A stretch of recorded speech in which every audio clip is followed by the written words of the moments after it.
اسی طریقے سے فرمایا گیا دعا مخل عبادہ، دعا تمام عبادتوں کا مغز ہے، گودا ہے، لب لباب ہے، خلاصہ ہے۔ دعا تمام عبادتوں کا گویا خلاصہ ہے، گودا ہے۔ بزرگوں نے لکھا ہے کہ اس حدیث میں اللہ کے محبوب صلی اللہ علیہ وسلم کا یہ جو ارشاد گرامی ہے، اس میں بہت ہی باریک بات چھپی ہوئی ہے، بہت لطیف بات۔ ایک تو یہ ہے کہ کوئی پھل فروٹ ایسا نہیں ہے جس میں چھلکے نہ ہو، بغیر چھلکے ہی کہ گودا پھل جاتا ہو، ایسا نہیں۔ آم ہیں، کیلے ہیں اور اس طریقے کے جو بھی پھل فروٹ ہیں سب کے اوپر چھلکے ہیں، کوہر، اور اس کے اندر گودا پھلتا ہے، ہوتا ہے۔ تو گویا کہ یہ جو فرمایا گیا کہ دعا تمام عبادتوں کا خلاصہ ہے، گودا ہے، تو گویا یہ تمام عبادتیں جو ہیں چھلکے کی حیثیت رکھتی ہیں۔ یہ تمام عبادتیں چھلکے ہیں اور اس کے اندر کا جو لب لباب خلاصہ اور گودا ہے، اس کا مغز ہے، وہ دعا ہے۔ یہ اس میں ایک تو ایک یہ لطیف بات سمجھ میں آتی ہے کہ چھلکے ضروری ہیں، بغیر چھلکے کے گودا نہیں پھلتا، بغیر چھلکے کے گودا نہیں ہوتا ہے۔ ایسے ہی بغیر چھلکے، بغیر عبادتوں کے دعا نہیں ہوگی، دعا قبول نہیں ہوگی۔ چھلکے ضروری، گودا کے لیے چھلکے ضروری ہیں، ایسے ہی دعا کی قبولیت کے لیے عبادتیں ضروری ہیں۔ نماز ضروری ہے، روزہ ضروری ہے، جو اعمال فرائض ہیں وہ ضروری ہیں، کہ وہ یہ چھلکے ہیں، بغیر چھلکے کے گودا نہیں ہوتا، بغیر عبادتوں کے دعا مقبول نہیں ہوگی، ضروری۔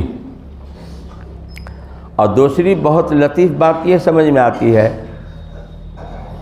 کہ جب چھلکے اچھے ہوتے ہیں تو اندر کا گودا بھی اچھا ہوتا ہے، اور چھلکے اگر سڑے ہوئے ہوتے ہیں، داغدار ہوتے ہیں، تو اس کے اندر کا گودا بھی داغدار اور سڑا ہوا ہوتا ہے۔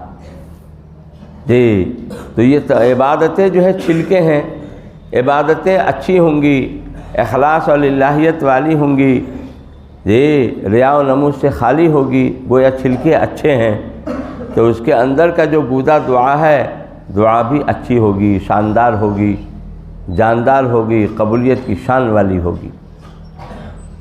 اور اگر اوپر سے چھلکے سڑے ہوئے ہوں، داغدار ہوں، تو اندر کا گودا بھی سڑا ہوا ہوتا ہے۔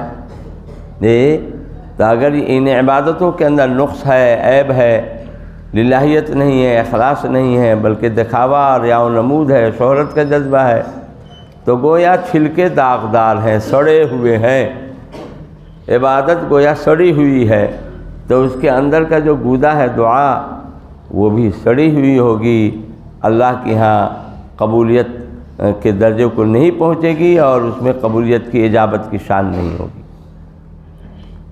یہ اللہ کے محبوب صلی اللہ علیہ وسلم کا یہ ارشاد گرامی اس معنی خیز ہے، اور اس کے اندر یہ ساری باتیں چھپی ہوئی ہیں۔ اس لیے آدمی کو چاہیے کہ پہلے عبادتوں کو درست کرے اور پھر دعاؤں کا بھی اہتمام کرے۔ دعا، عبادتوں کا درست ہونا، عبادتوں کا ہونا، عبادتوں کا صحیح ہونا اور درست ہونا ضروری ہے دعا کی قبولیت کے لیے۔ اب رہا یہ کہ ابلیس کی بھی تو دعا قبول ہو گئی، شیطان جو ہے ابلیس، اس کی بھی تو دعا قبول ہو گئی۔ رب انظرنی الی یوم یبعثون، اے میرے رب مجھے قیامت تک کے لیے مہلت دے دیجئے، مجھے موت نہیں آوے، میں قیامت تک زندہ رہوں۔ یہ اس نے دعا مانگی تھی، اللہ نے فرمایا انک من المنظرین، جاؤ تمہیں مہلت دے دی گئی، تو اس کی بھی تو دعا قبول ہو گئی۔ اس کے اندر کون سی نماز تھی جاندار اور شاندار، اس کی کیسے قبول ہو گئی؟ تو کہتے ہیں کہ ایک ہے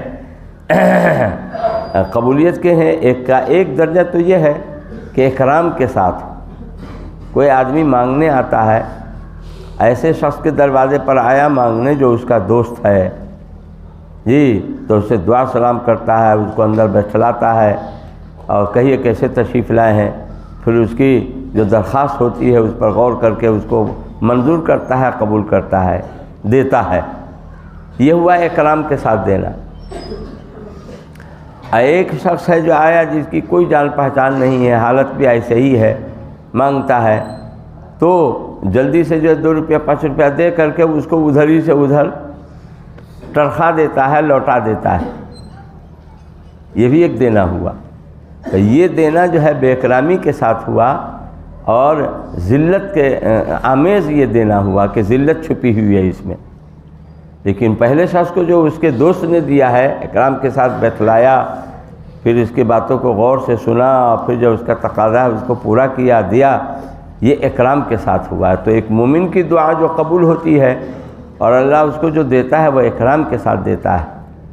جی اور شیطان ابلیس کو جو چیز مل گئی، جی لعنت کا طوق اس کے گردن میں ڈال کر کے جی اور رادہ درگاہ کر دیا گیا، ہمیشہ کے لیے لعنت کا طوق اس کے گردن میں پڑ گیا۔ اور یہ جو اس نے مانگا تو ایسے ہی اس کو دفع کرنا تھا کہ جاؤ، کم وقت اگر مہلت مانگتے ہو تو ویسے ہی جاؤ، مگر نظر سے اجھل ہو جاؤ۔ یہ ذلت کے ساتھ ہوا۔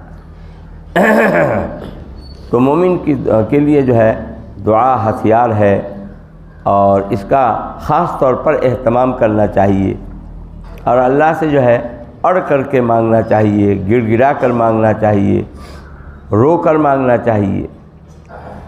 بچے اپنے ماں باپ سے کیسے مانگتے ہیں؟ ایک بزرگ فرماتے ہیں کہ ہم لوگوں کو اپنے رب سے مانگنا اپنے بچوں سے سیکھنا چاہیے۔ بچوں سے ہم سیکھیں کہ کیسے مانگا جاتا ہے، بچوں سے سیکھا جائے کہ وہ کیسے مانگتے ہیں۔ بچہ کہتا ہے ابا 2 روپیے 5 روپیے مانگتا ہے، اور ابا اگر نہیں دیں تو منہ بناتا ہے، اور دیر کرے دینے میں تو روتا ہے، یہاں وہاں بھاگتا ہے، اور نہ ہو تو پھر پچھاڑ کھا کر کے یہاں سے وہاں لڑکتا ہے، جی ترس آ کر کے باپ سے لے ہی لیتا ہے۔ جی نہیں دیا تو منہ بنایا، پھر دیر ہوئی تو رونے لگا، اور پھر نہیں دیا تو یہاں وہاں بھاگا اور زمین پر گر کر کے یہاں سے وہاں، وہاں سے یہاں لڑک کر کے آخر منا ہی لیا باپ کو۔ کہا کہ یہ ہے اڑ کے مانگنا۔ جی تو بزرگ فرماتے ہیں کہ ہم لوگ اپنے رب سے مانگنا سیکھیں، اپنے بچوں سے کہ کیسے مانگا جاتا ہے اور کیسے منایا جاتا ہے، بچے اپنے ماں باپ سے کیسے وصول لیتے ہیں۔ یہ اس طریقے سے اپنے رب سے جو ہے اڑ کر کے، گڑ گڑا کر کے، رو کر کے مانگنا چاہیے۔ اور یہ نہیں قلب لاہی سے، قلب غافل سے نہیں، قلب حاضر سے دعا ہو، جی اس یقین کے ساتھ ہو کہ وہی ہمارا مشکل کشا ہے، وہی ہمارا حاجت روا ہے، وہی ہماری ساری ضرورتوں کو پوری کرتا ہے اور وہی پوری کر سکتا ہے۔ اس یقین کے ساتھ اپنے رب سے مانگیں، استغنا کے ساتھ، بے نیازی کے ساتھ نہیں، چاہے تو دے یا چاہے تو نہ دے، یہ اڑ کر کے مانگنا نہیں ہوا۔ جی حضرت مولانا اشرف علی تھانوی نور اللہ مرقدہ نے ایک شاعر کا جو یہ شعر سنا تو حضرت نے فرمایا کہ یہ استغنا کے ساتھ مانگتا ہے۔ اگر بخشے زہے قسمت، نہ بخشے تو شکایت کیا، اگر بخشے زہے قسمت، نہ بخشے تو شکایت کیا، سر تسلیم خم ہے جو مزاج یار میں آئے۔ اگر بخشے تو زہے قسمت، اچھی قسمت میری کہ اس نے بخش دیا، اور نہیں بخشے تو شکایت کیا۔ اس سے اوپر تو کوئی دربار نہیں ہے جہاں یہ درخواست دی جائے، اب پٹیشن دی جائے۔ سب سے اونچی دربار، سب سے اونچا دربار، اونچی عدالت تو اللہ ہی کی ہے۔ نہ بخشے تو شکایت کیا، سر تسلیم خم ہے، یہ جو مزاج یار میں آئے، سر ہم جھکا دیے ہوئے ہیں، جو ان کو پسند ہو وہی کریں، چاہے تو بخش دیں اور نہ چاہے تو نہ بخشیں۔ تو حضرت تھانوی علیہ میں فرماتے کہ نہیں، یہ شاعر بڑی استغنا سے، اب بے نیازی سے کام لے رہا ہے۔ اس شعر کو اس انداز سے ہونا چاہیے، اگر بخشے زہے قسمت، نہ بخشے تو کروں زاری، اگر بخشے زہے قسمت، نہ بخشے تو کروں زاری، کہ بندے کی یہ خاری کیوں مزاج یار میں آئے۔ اگر بخشے زہ قسمت، نہیں بخشے تو خوب رو دھوں اس کے سامنے، یہ اتنا رونا دھونا ہو کہ اس کو ترس آ جائے اور وہ بخش ہی دے کہ بندے کی یہ خاری کیوں مزاج یار میں آئے۔ بندہ جو ہے ذلیل اور رسوا ہو اور وہ اس کو پسند آ جاوے، یہ کیسے ہو سکتا ہے؟ غلام ذلیل و خوار ہو اور آقا راضی ہو جاوے، ایسا نہیں ہو سکتا۔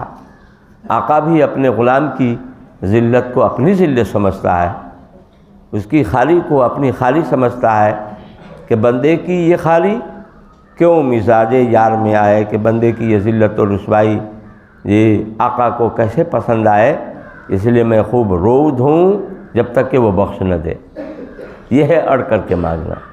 اگر بخشے زہ قسمت نہ بخشے تو کروں زاری کہ بندے کی یہ خاری کیوں مزاج یار میں آئے۔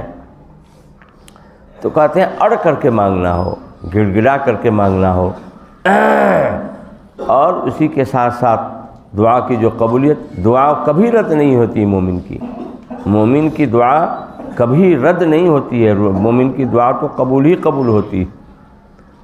اس دنیا کے اندر جو چیز مانگی گئی ہے وہ مل جائے، وہ نہ ملے تو اس کے بدلے میں کوئی تکلیف مصیبت دور کر دی جائے، اور ان دونوں باتوں میں سے کوئی بات دنیا میں نہ ہو تو اس کے عوض میں آخرت کے اندر بدلہ دیا جائے۔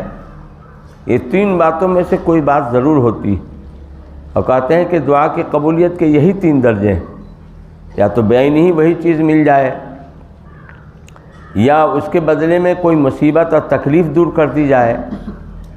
یہ تو دنیا کے اعتبار سے دونوں چیز ہوئی، اور ان دونوں چیزوں میں سے کوئی چیز نہ ہو تو پھر آخرت کے لیے اس کے لیے ذخیرہ کر دیا جاتا ہے۔ جی، تو اس لیے مومن کو دعا سے تھکنا نہیں چاہیے، دعا مانگنی چاہیے اور مانگتے رہنا چاہیے، اڑ کر کے گڑ گڑا کر کے۔ ایسا تو نہیں کہ آدمی فجر کی نماز پڑھے اور قبولیت کے انتظار میں ہے، قبول ہوگی تو اب ظہر اور جمعہ پڑھیں گے، اور جمعہ قبول ہو جائے گی، ظہر قبول ہو جائے گی تب عصر پڑھیں گے۔ قبولیت کے انتظار میں نہیں رہتا آدمی، پڑھے چلا جاتا ہے، ایسی دعا مانگے چلا جائے جی، کیا وہ قبول کریں گے یا کیا قبول نہیں کریں گے، ان کی حکمت ہے، ان کی مصلحت ہے، وہ بہت بڑے حکیم ہیں جی، اور بڑی بندوں کی مصلحت پر اس کی نظر ہے۔ اس بندے کو کیا دینا مناسب ہے اور کیا دینا مناسب نہیں ہے، یہ وہ ہم سے زیادہ سمجھتا ہے۔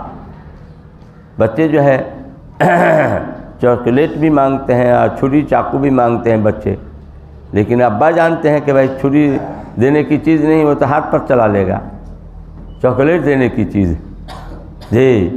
اسی طریقے سے اللہ جانتا ہے کہ کس بندے کو کیا دینا مناسب ہے اور کیا دینا مناسب نہیں ہے، وہ زیادہ سمجھتا ہے، زیادہ جانتا ہے۔ اللہ ہماری اور پوری انسانیت کی ضرورتوں کو ہم سے اور پوری انسانیت سے زیادہ جانتا ہے۔ الا یعلم من خلق، جس نے پیدا کیا وہی نہیں جانے گا، وہ تو ذرہ ذرہ رتی سے پتی جانتا ہے۔ یہ بندہ پوری زندگی میں کتنی سانس لے گا، کتنے گھونٹ پانی پیے گا، کتنے لقمہ کھانا کھائے گا اور کتنی عمر اس کی ہوگی، ذرہ ذرہ کو وہ جانتا ہے۔ ہماری تمہاری ضرورتوں کو ہم سے اور تم سے زیادہ وہ جانتا ہے، ہماری ضرورتوں کو ہم سے زیادہ وہ جانتا ہے جی۔ تو اس لیے اپنے رب سے مانگنا چاہیے، مانگتے رہنا چاہیے، مانگنے سے اکتانا نہیں چاہیے۔ وہ کیا دیں گے اور کیا نہیں دیں گے وہ سمجھیں، اپنا کام تو مانگے جانا ہے، مانگتے رہنا ہے۔ اور اسی کے ساتھ ساتھ ضروری ہے کہ آدمی اکل حلال کا، حلال روزی کھائے، حرام روزی سے بچے، یہ ضروری ہے دعا کی قبولیت کے لیے۔ جہاں ایمان کی شرط ہے، دوسرے فرائض کی پابندی کی شرط ہے، وہیں ایک شرط یہ بھی ہے کہ حلال روزی کھائے، کیونکہ حرام غذا سے جس کی نشو و نما ہوتی ہے، حدیث میں فرمایا اللہ کے محبوب صلی اللہ علیہ وسلم نے، اس کے مناسب تو جہنم کی آگ ہی ہے۔ مشکوٰۃ شریف کی روایت ہے کہ بہت سے لوگ پراگندہ حال پراگندہ بال دور دراز کا سفر کیے ہوئے دیکھ کر کے بھی ترس آئے، ہاتھ اٹھائے ہوئے آسمان کی طرف، یا ربی اے میرے رب میری یہ ضرورت، اے میرے رب میری یہ مصیبت، یہ لیکن کھانا حرام، پینا حرام، لباس حرام، فأین یستجاب لہ، کہاں سے دعا قبول ہو جائے گی؟ کھانا حرام ہے، لباس حرام ہے، پینا حرام ہے، یعنی نشو و نما، پرورش و پرداخت اس کی حرام چیزوں سے ہوئی ہے، فأین یستجاب لہ، دعا کہاں سے قبول ہو جائے گی؟ نہیں قبول ہوگی۔ اس لیے آدمی کو حرام روزی سے، حرام غذا سے، یہ حرام آمدنی سے بچنی چاہیے۔ آمدنی سے تو ساری ضرورت پوری ہوتی ہے، آدمی کو حلال آمدنی اختیار کر کے حرام سے بچنا چاہیے، تب دعا کی قبولیت دعا کے اندر تب قبولیت آئے گی۔ ہاں جی، ویسے بھی یہ مدرسہ دینی ماحول ہے، اس میں دعا کا خاص طور پر، دعا کی جو قبولیت کے اوقات ہوتے ہیں اس میں خاص طور پر دعاؤں کا اہتمام ہو۔ اللہ پاک ہم میں سے ہر ایک کو صاحب الدعا بنائے، مستجاب الدعا بنائے۔